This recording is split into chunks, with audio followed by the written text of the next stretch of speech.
Discover connection, awaken sacredness, become empowered.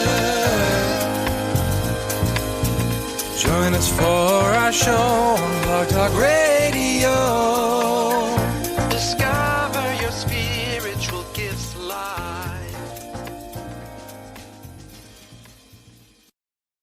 Welcome to Discover Your Spiritual Gifts Live, show number 42. We're your hosts, Dave and Vialet. Our guest today is Kristine Kieland. Kristine is a natural-born intuitive and medium. As a child, Kristine thought everyone saw, felt, and understood more than what was being said by others. This was her natural state of being. But it was not until an experience with breast cancer in 2009 that prompted Kristine to come out of the closet, so to speak, did she claim her abilities and begin her work with others as a professional intuitive, medium, and energy healer.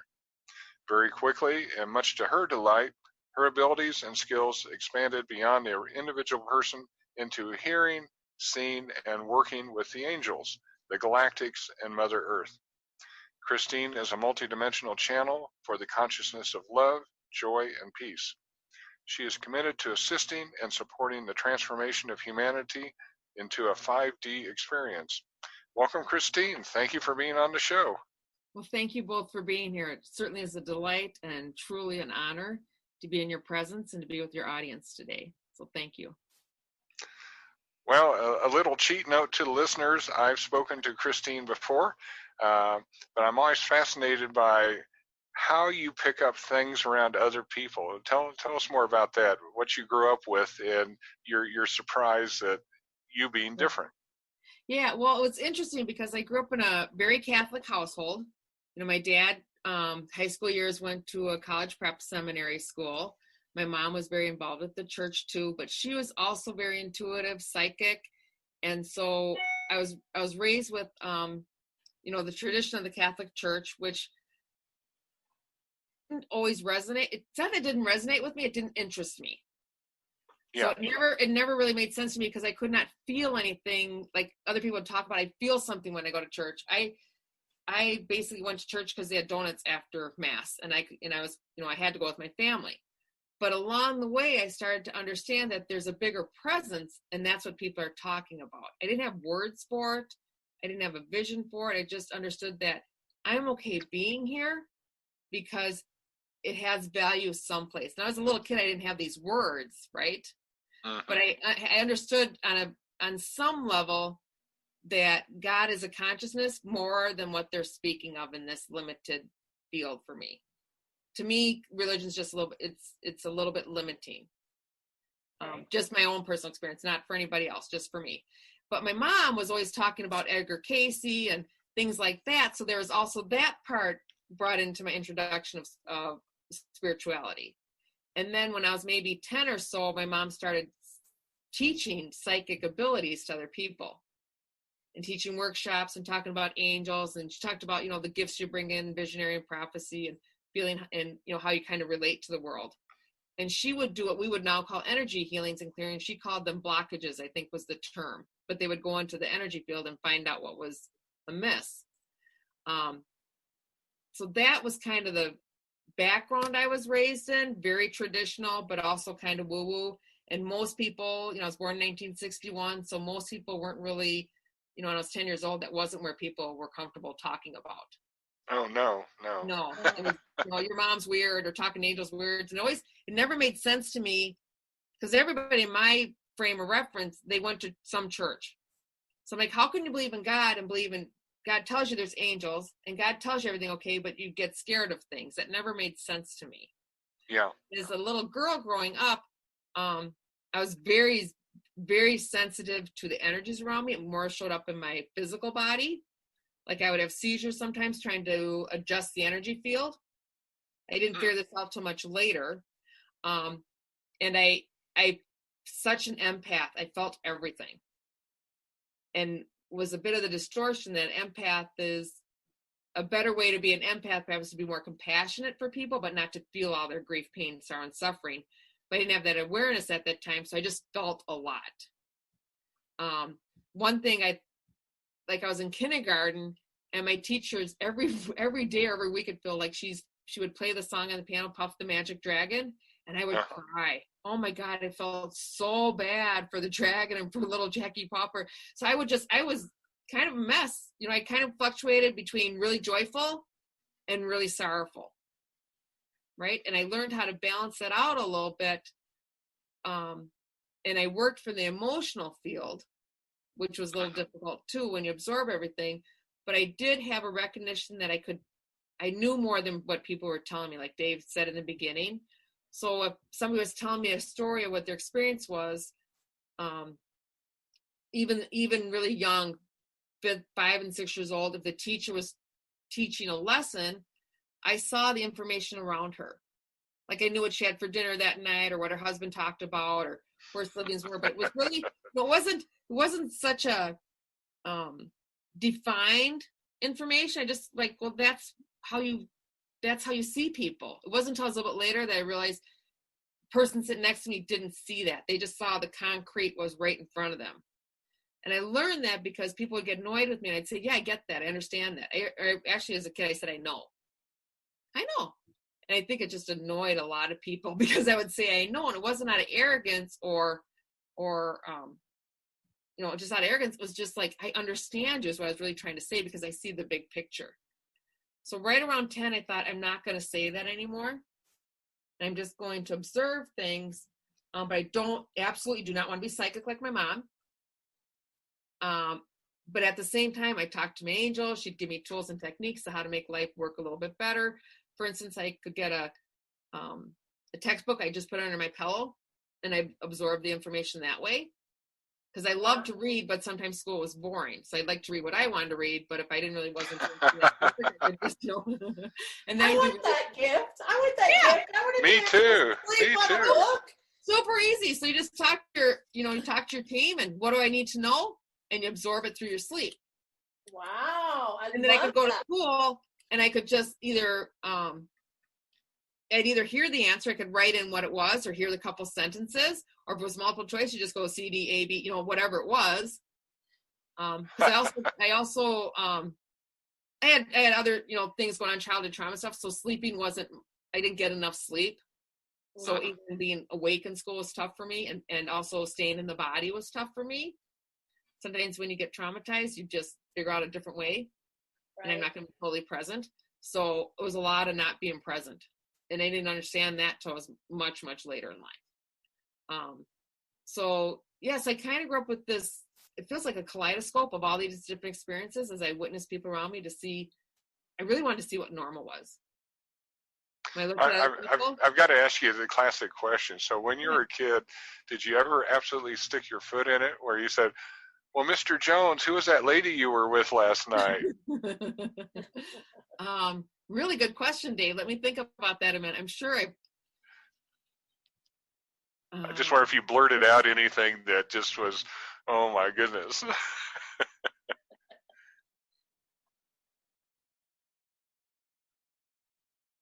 I would look at them, and there'd be absolutely no reason for me to be crying.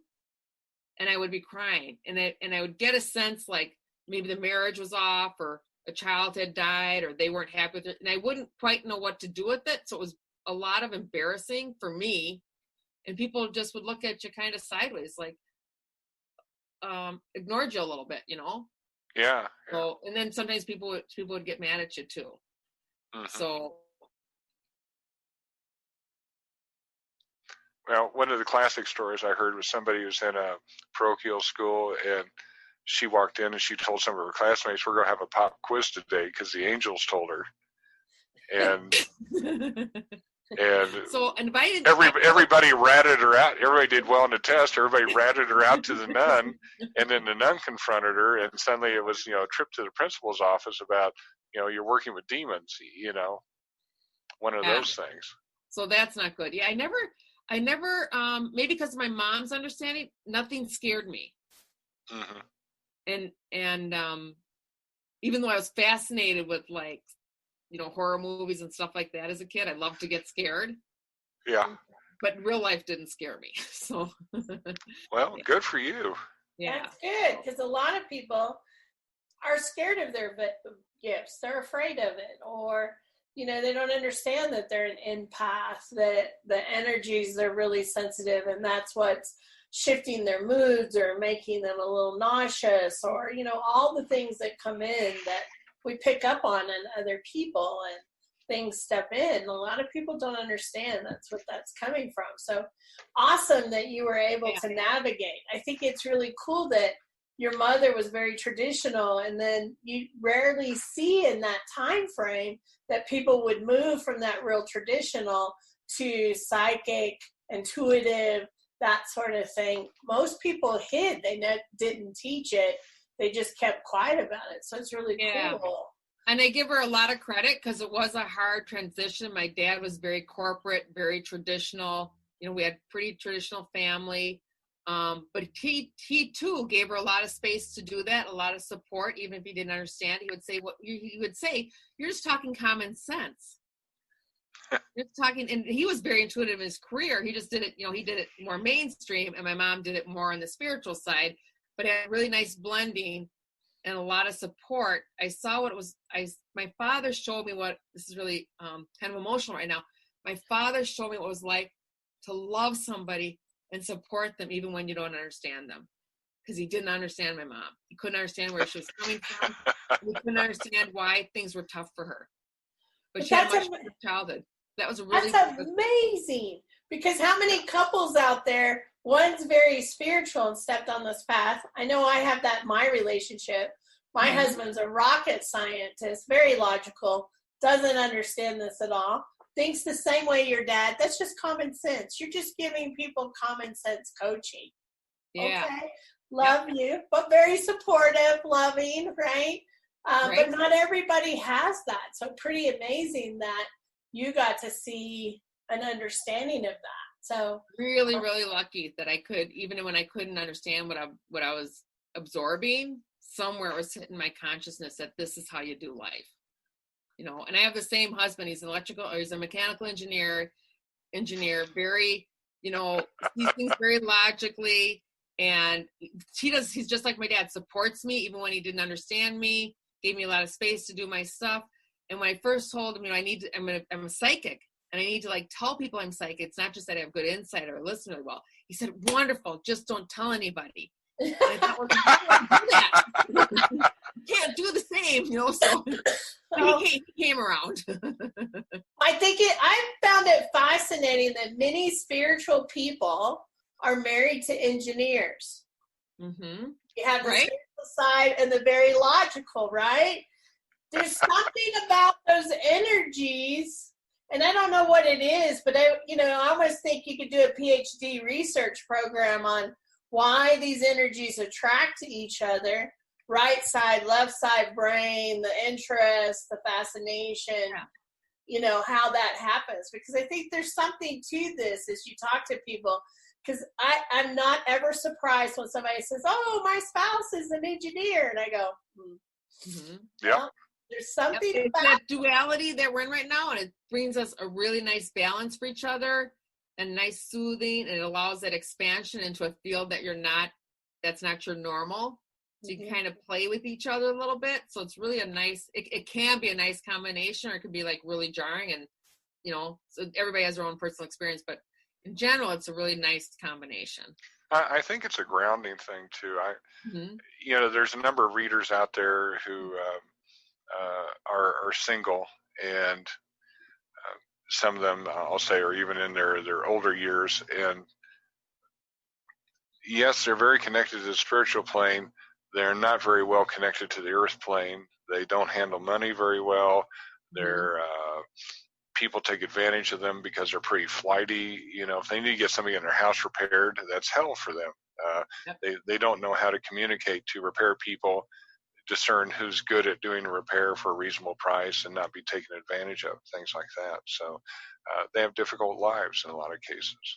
So it's nice to have a partner that can do some of those earthly things. And some of us need to be reminded, you're here on Earth.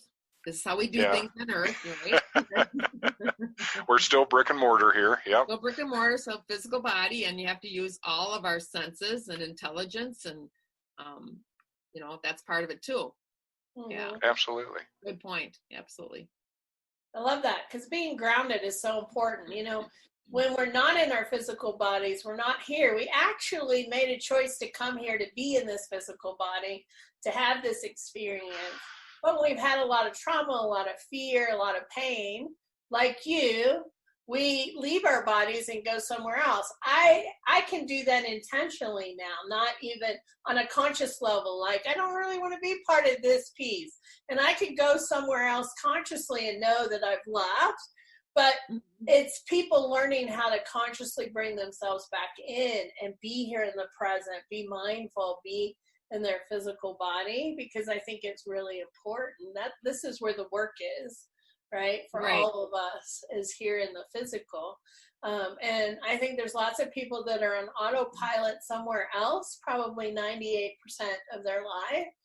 It's really important to come back in and be here a little bit. Yeah. So really important. And this is where not only where the work is, but this is where the delight is. Like, this is where being human gets to be more and more fun. Like, right now we're in a really, interesting time, difficulties, and then real extreme polarities, right and wrong, and just very extremes. But the more you can help people be in their body more, and you can even see, sometimes you'll see where people, they don't even have their energy past their chest or maybe their knees or ankles, like, just to help them bring that all the way in, that this truly is a safe place, and to show them what that feels like, and to just, we all do the same work, so we all have our own way of doing it, but to just make this understand that this is a desired experience, right? And then start transforming that which doesn't make sense, where there's been misunderstandings and heartaches and hurts.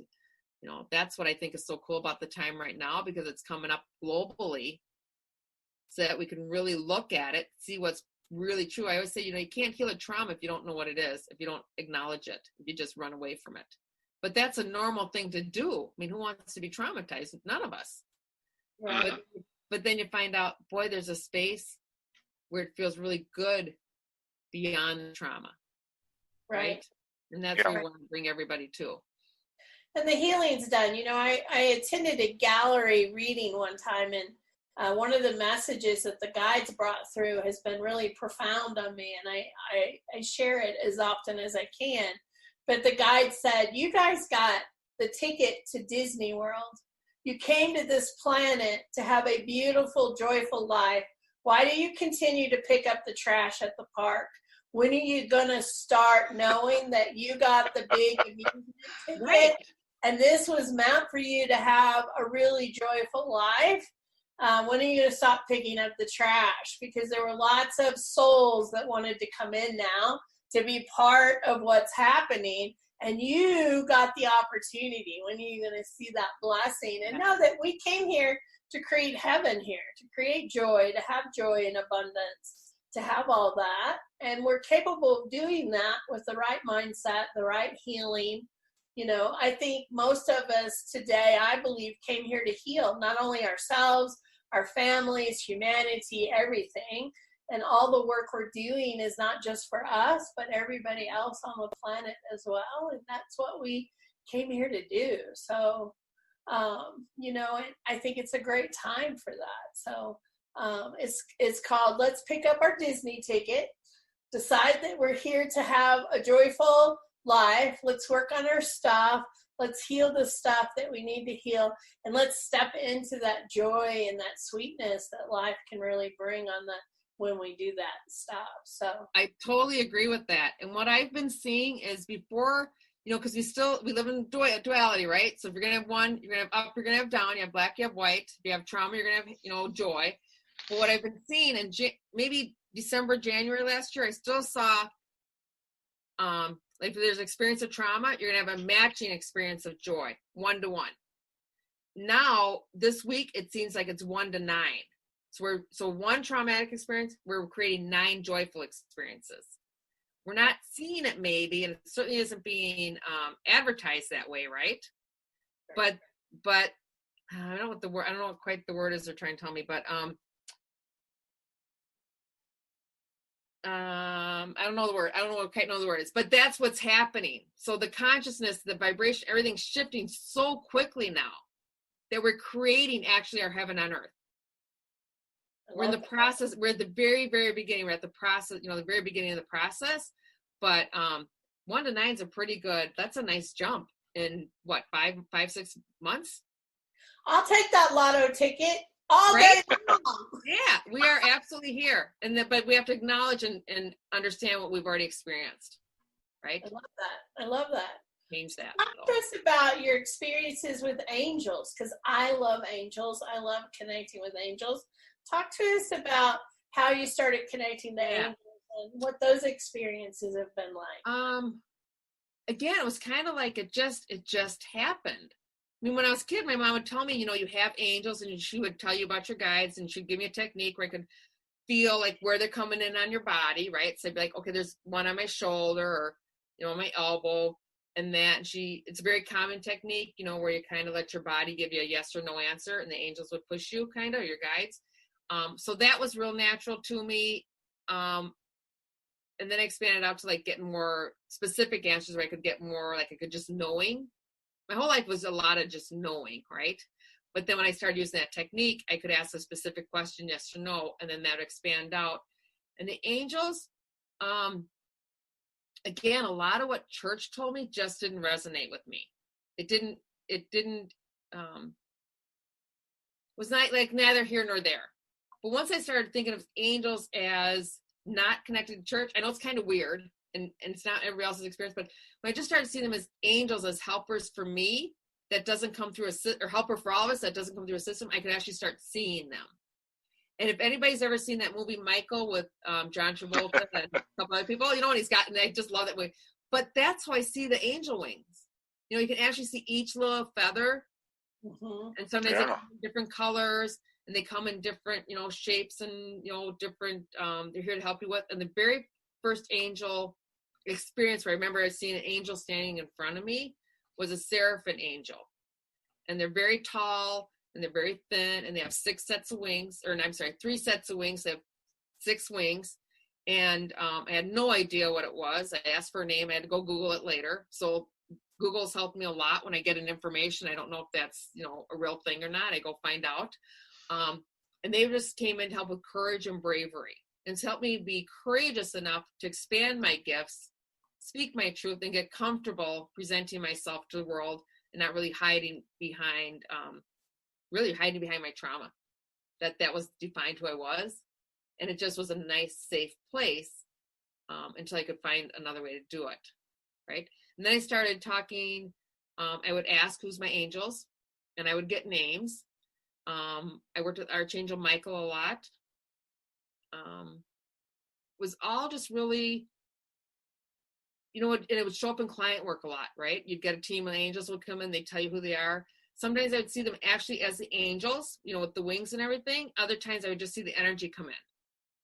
And you would see, you know, maybe gold or pink or purple. I also hear the angels singing, so it's a symphonic sound.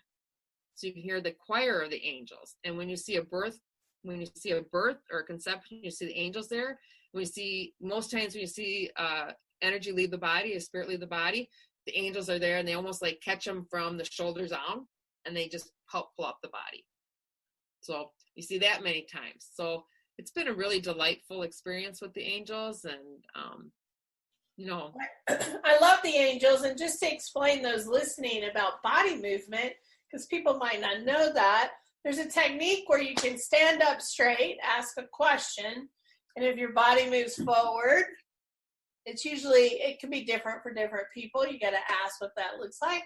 Or if your body sways back, it's another answer. So I know for some, if you sway forward, it's a yes. If you sway forward, it's a no.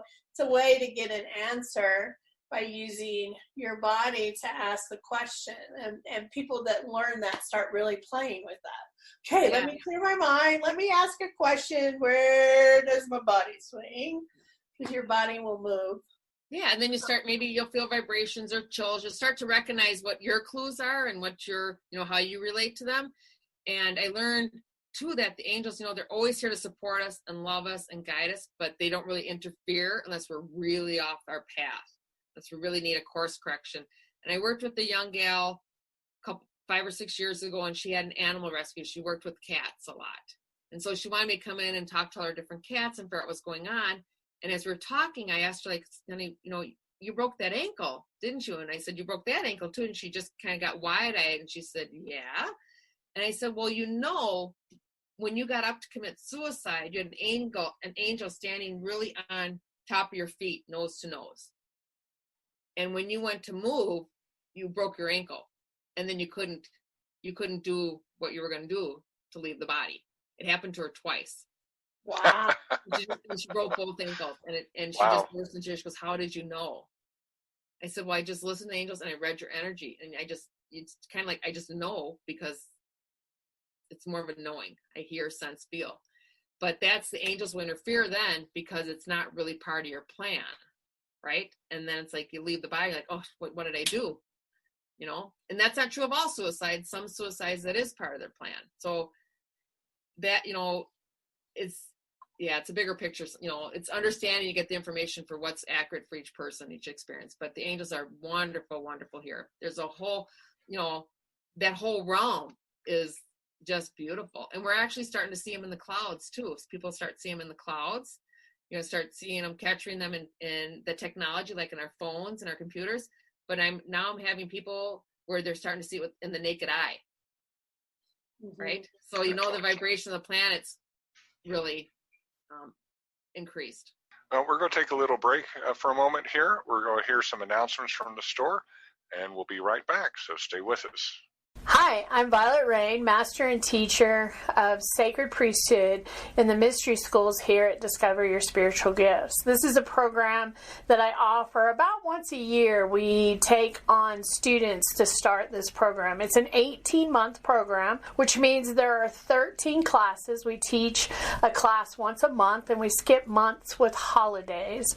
And on this path, men and women can come together to become sacred priests and sacred priestesses of the Order of Melchizedek. The Order of Melchizedek is the oldest sacred priesthood on this planet. It was mentioned in the Bible and still exists today. This is about walking a path of beauty, sacredness, and service. It's about learning how to be a magical creator of your own life and using the universal mysteries to create whatever type of life that you're looking for. This path is filled with magic, about learning prosperity, about creating, about sacred geometry, about Kabbalah, about learning about the ascended masters, the archangels, the elementals, including dragons and fairies and unicorns and the mermaids. It brings all that universal wisdom together to create a way for everyone to have that joyful and abundant life that they've always wanted.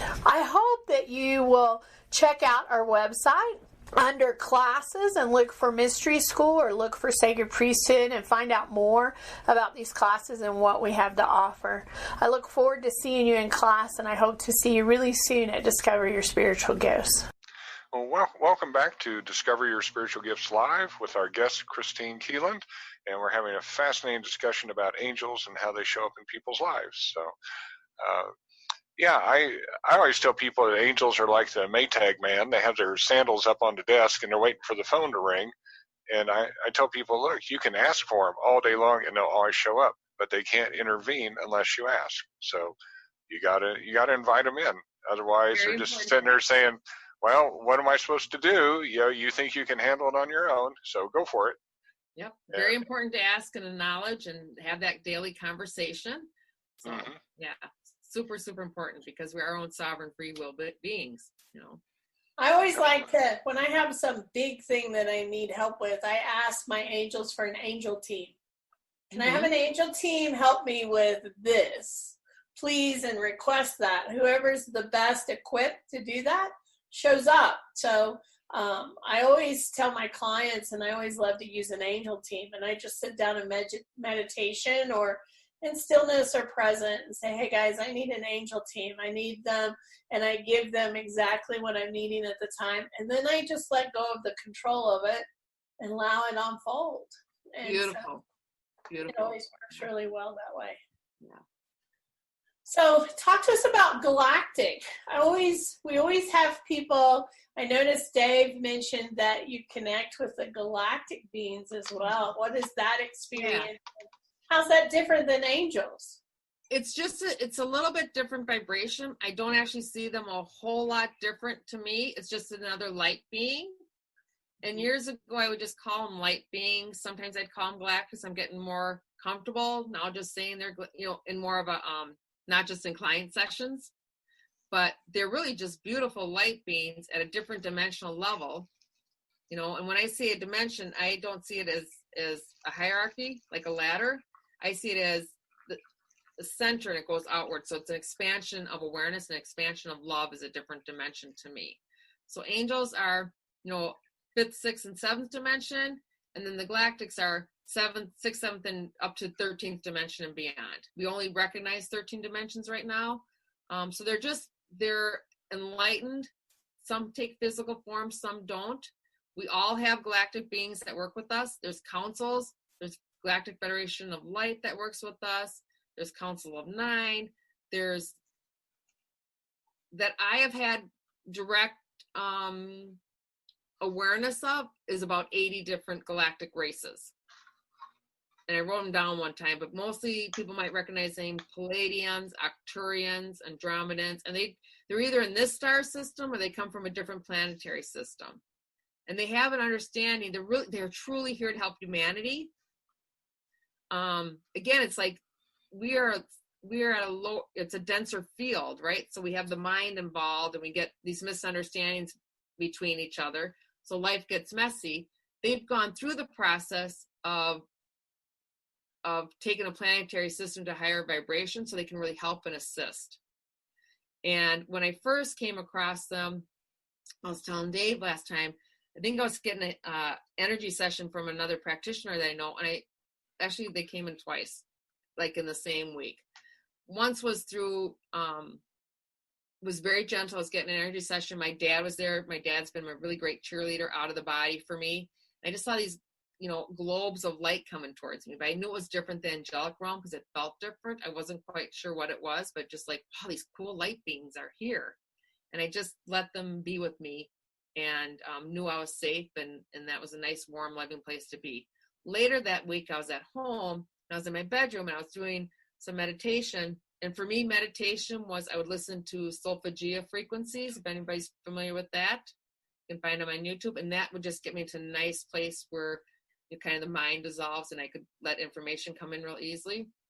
And I'll sit in my bed, and again, like 3 gigantic light energy fields came to me. It looked like in the Wizard of Oz where Glenda comes through, and she comes through before she turns into Glenda the Good Witch. It's just this great problem. So it looked like that to me. And I'd see 3 of them coming towards me, and then I saw like 300. And it was like 3,000, and my whole room was full of these beings. And it just was the most blissful, wonderful experience. And I said, well, who is this? And they said, we're the Arcturians. And I had never heard of that, had no idea what that was. I went back to Google, what are you?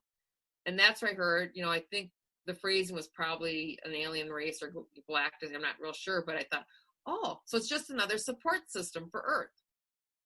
Uh-huh. Then they started showing up more and more in client work. And then, I would do automatic writing. They would give me information.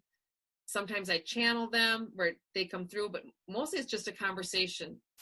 I'm in conversation all day long with the galactic field. So does that make sense? I kind of maybe shortened it a little bit, but really they're just another being of light. I love that. Has wisdom and love, and it's always, and you can tell when they're present because it is only love. It is only, you get such an increase of love and compassion for yourself and for the whole world. So if it's anything less than that, sometimes, we're dissolving the 4th dimensional field where there's some mimicry in there. And some people I've had people come up to me and say, well, I was working with, a galactic, but they told me, that the world's going to end, or you need to, fight against these people, or, I get dark images or whatever. And it's like, no, that's not the galactic. It's a lower vibrational being that's mimicking something else. So you always know what it is because of how you feel. And that I would relate to a soul that's passed over or anything. Right. So what is the council? You mentioned the Council of 9. Mm-hmm. Do you have Can you share with us what the Council of Nine is, or the Confederate? I mean, I think you also mentioned the Confederation that's supporting. The Confederation too, which to me looks like the United Nations. It's just all these different races coming together that work for us, and they work with different segments of society, right? So even if you're not someone like me or you or Dave, that's more, on the energetic spiritual side, they may have no idea, they don't think like we do or speak like we do. They are still getting help from medicine or science or food chain or whatever it is, in their own way, because we all have our galactic counterpart. We all have our team of galactics, just like we have a team of angels. We have a team of guides. We are so supported and so loved. So that Galactic Federation of Light is just truly a federation. Think of Star Wars a little bit, or Star Trek. Maybe it's a Star Trek, right? But they're all loving, kind, and generous beings. There's no divisiveness or no, there's no warring. They're totally done with that. They've evolved, that serves no purpose. And then the Galactic Federation 9, the Council of 9, they're a 12th dimensional being. They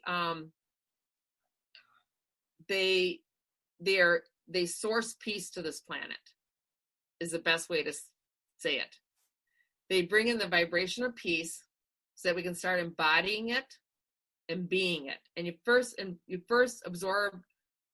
become peaceful within yourself, right? And you change the cellular makeup of your body, and we're bringing in lots of different energies, peace and compassion and joy and wonder and, many things for the new human body. But that's what they're helping with. They're helping with peace on the planet. That's one of the many things. And what they do is they come through with vocal toning. They come through with light language.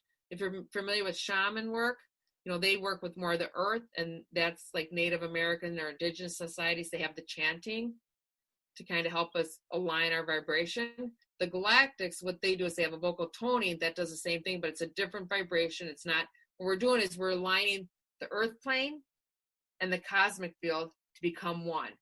Because us as humans, we are the cosmos, right? Like you could say we're with stardust, but we also have the earth energy that creates the physical form, the minerals, a denser field. So Council 9 is just really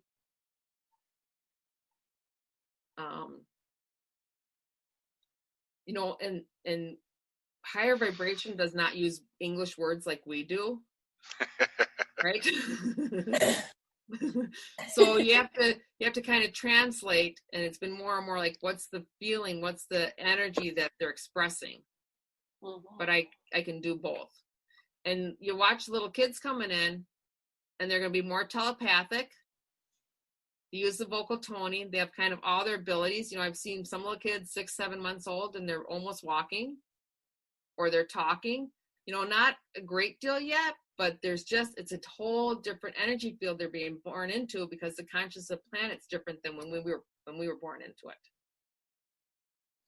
I love that. They're positively intuitive about how to use phones and computers and to swipe screens and turn things on and off. That would have just totally intimidated us as little kids. Right? I mean, totally. No education there. They just get it. Yes.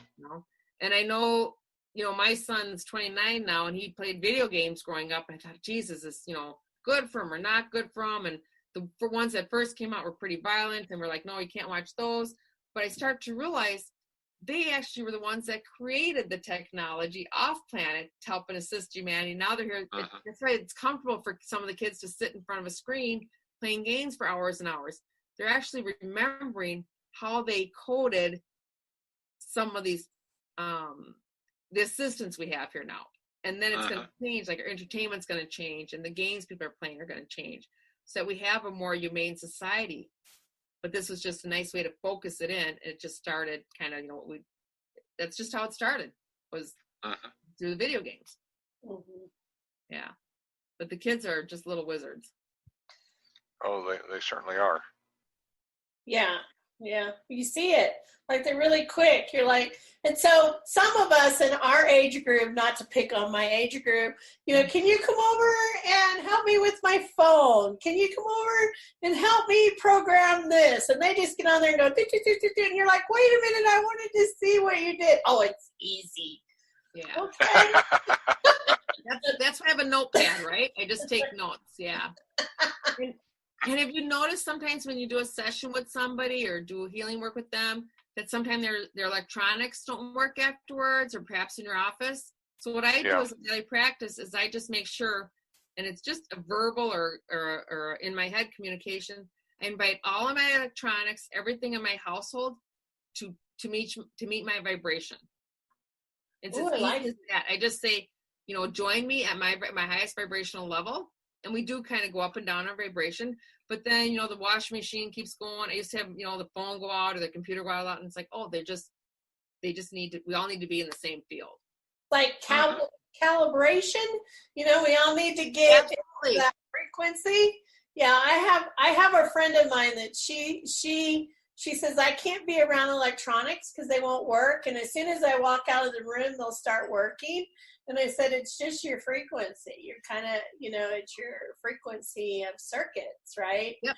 So adjust the radio dial. Yeah. And so we just have to adjust it. Just like when high vibrational beings try to talk to us, people that are new to their gifts, their ears ring. They have a lot of ringing because they're trying to adjust the knob for that sound to come through effectively.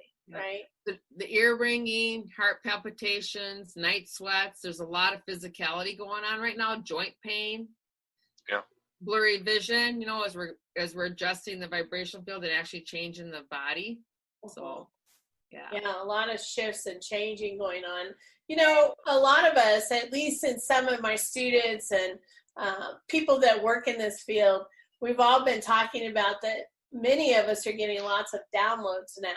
And so people are like, what's a download? And I said, well, it's kind of where they're bringing in lots of information, and it may not unpackage immediately. It might unpackage down the road when you absolutely need it. But I feel like COVID allowed us to slow down and stand still for a minute so that they could really download, so that we could physically integrate the shifts that are happening in the energy around us, to allow us to physically be able to adapt to what's happening. Because I think there's something really big coming down the road for all of us. And something really big. And I agree. It was a total time to slow down, allow the integration, break patterns and habits that were no longer serving us, allow, tremendous spirit to come out of people, right? It's not a judgment, just we have fears and we have trauma that needs to come up, or anxieties, and it was a nice way to come. And some people even like the new space of anxiety because that was their normal. So it's a little bit of companionship there too.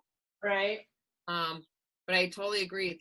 Serves a big purpose. I see August as being August, January, August, November, and January being really transformative months. I think it's not going to be just on the energetic field. It will also show up on the physical plane. I haven't gotten like the whole package, as you said, as to what that will be. I just know that August is really, we're ramping up for, I actually heard an explosion of, I heard an explosion of fear. So I'm looking at that because I haven't heard that yet. Mm-hmm. So whatever happens on the physical plane, and again, I just want to comfort everybody. There's enough compassion, we're seeing things are higher vibration, so there's no harm coming to anybody, but there may be something either in your family or individual city that will make you like, wow, really look at things and have fear around something and see, okay, this is not insurmountable. Right. And it's more like, yeah, so today's actually the first time that I heard that it was might be a thing of fear. But again, for everything that's fearful, there's the exact opposite, the calm and the peace. So by August, it'll probably be 1 to 30. So, for instance, this is just the image I'm getting, is if you get in a car accident and you're kind of trapped in your car, you can't get out, right? That's the 1. The 30 is you get the EMS, You get the stranger that stops and helps you. You get the fireman that comes get you out of it. You got that, like, you have all the goodness that comes and matches it. That kind of alleviates the fear that you'll know. As soon as you look out your door, you're trapped in your car. Somebody comes, you see another face. Oh, I know I'm going to be okay. Right. I'm going to be safe because all the support and love and compassion and skill, like you need a skilled fireman to help you. You need a skilled surgeon. They're all in place. So however, whatever August becomes for people, just know it's a little blip to help you transform the lower dimensional energies and the soul experience where we've lived in fear for a very long time, right? We're not going to carry that forward into higher dimension. So, again, call on your team, call on your angels, call on your guides, communicate with yourself. And if you're not doing it already, drink lots and lots and lots of water. Mm-hmm. Well, I just feel like those on our spiritual path that are working with these energies, I just feel we're safe. There's no need to have fear. And I'm ready to let go of all the fears and let those fall to the side because there's so much here that's beautiful. I never understood people not being able to see all the beauty around us, the beauty in the trees, the beauty of being outside. And I have an even bigger appreciation and gratitude after this of I can't imagine not sitting in an in-person class going forward and not being grateful that there are people in front of me, real live people, not on a screen, but physically there. The soul experience allows that, doesn't it? Increase the gratitude and the appreciation. And like when I work with somebody, I tell them, like, if there's something unsettling coming up, whether it's fear, anxiety, or just, sometimes it's even boredom, right? I just like, in your imagination, maybe gather it up, whatever it looks like, whatever it looks like, and just kind of give it a kiss and thank you, and now send it on its way to be transformed. If you send it to the angelic realm, or you send it up to source or your God or wherever, it's just like we acknowledge it. Yes, you've been present, and like I'm going to allow you to grow up into something else. Like fear can grow up into something else. I always send it a kiss and send it on its way. I love that. Almost start kissing energy, Dave, and sending it away. Yeah, it's an energy that seems to work for people, and it's just transforming. Fear can grow up into bravery. Right. Yeah. Courage. Yeah. Absolutely. Yeah. So people wanting to connect with you, find out more about you, be able to connect, how can they do that? How can they do that if they'd like to find out more about you or, schedule? And I love to hear from people. I love to work with people. Have a website, real basic, just KristineKieland.com. There's information on there for me. There's videos, free videos, and we're just revamping a little bit. I think there's a meditation on there. There's services, whatever my events will be. Another really easy way to access me and the work I do is I have a YouTube channel, Kristine Kieland, and same thing. There'll be activations, just kind of every day what will be helpful to you. There's some galactic stuff. There's some light language on there. It's kind of a broad everything. I have a Facebook page, but really going through my website is probably the best way to get a hold of me. I love it. I'm going to check out your YouTube and your website. I think that'd be awesome. Yeah. So thanks for sharing that. I appreciate that. We've loved having you, so thank you so much for taking the time to come in and see us. Thank you, Dave, for recommending her as a guest. It's been amazing. So. And I would recommend her as for anybody who's out there listening to the show to have a reading with Kristine. She does a great job. I appreciate that. It's really been so really lovely to be in both your energies and be in your presence today and share some space. Well, thank you. Thank you both. Thank you. And to all our listeners, thank you for listening today or whenever you're listening to this recording. Our next guest is gifted intuitive and popular teacher in the Denver area, Kendara Freda Laurel. So please stay with us. We're going to have some messages from several of our practitioners at DYSG, and they're informative and entertaining. So have a great week. Take care. I am Colleen Andraste. I am a spirit medium, psychic, and channel for the angelic realm, and I have been intuitive or psychic my entire life. I began my interest in this work as a young child. I saw my mother with my eyes open after she passed, 2 different times, so my beliefs were confirmed, and that is what opened the doors for me. How I help clients today is that I'm primarily clairaudient, clairvoyant. I'm also an empath, so I tune into their energy through the vibration of their name, and Spirit will talk to me about what messages they have for the client. It can range, it's wide ranges actually, but my primary goal is to empower my client and to bring them a sense of well-being and peace, and to know that they're always being cared for and they are not doing this alone. They're not walking the earth plane alone. I am available the 3rd Sunday of the month at Discover Your Spiritual Gifts. Hi, I'm Nikki Milton. I am the Center Manager and Marketing Manager here at Discover Your Spiritual Gifts. I'm here 2 days a week on Mondays and Fridays, marketing this beautiful center and making sure that the center is up to standard for all you lovely guests who will hopefully come and visit us soon. I also own a content marketing agency, so I'm a teacher here in the space because I have a real passion for helping the spiritual business owners in this community learn how to brand and market their businesses. So I run a business class series every year on branding and marketing and social media classes, as well as a full strategy workshop towards the end of the year to help you get your business in line for the upcoming year. And that is what I do here at Discover Your Spiritual Gifts. I'm Kate Thomason, aka the Joy Architect.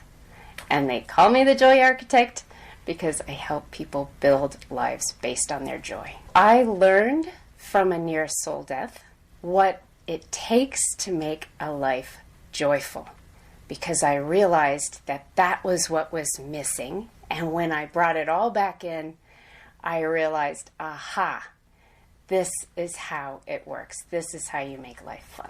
You bring the soul in, and now I have a method, a process by which people can have this relationship with themselves, their greater self, very quickly. And they find that foundation of fun in their life that they can use to build their life on. I'm a practitioner at Discover Your Spiritual Gifts, so they can look on the website under the practitioners there. Or you can find me at my website, KatherineBlakeThomason.com, KathereIne, Blake, BLAKE, Thomason, TOMASSON.com. I'm available by appointment 7 days a week. I work at the center on Fridays from 10 to 5. Discover connection,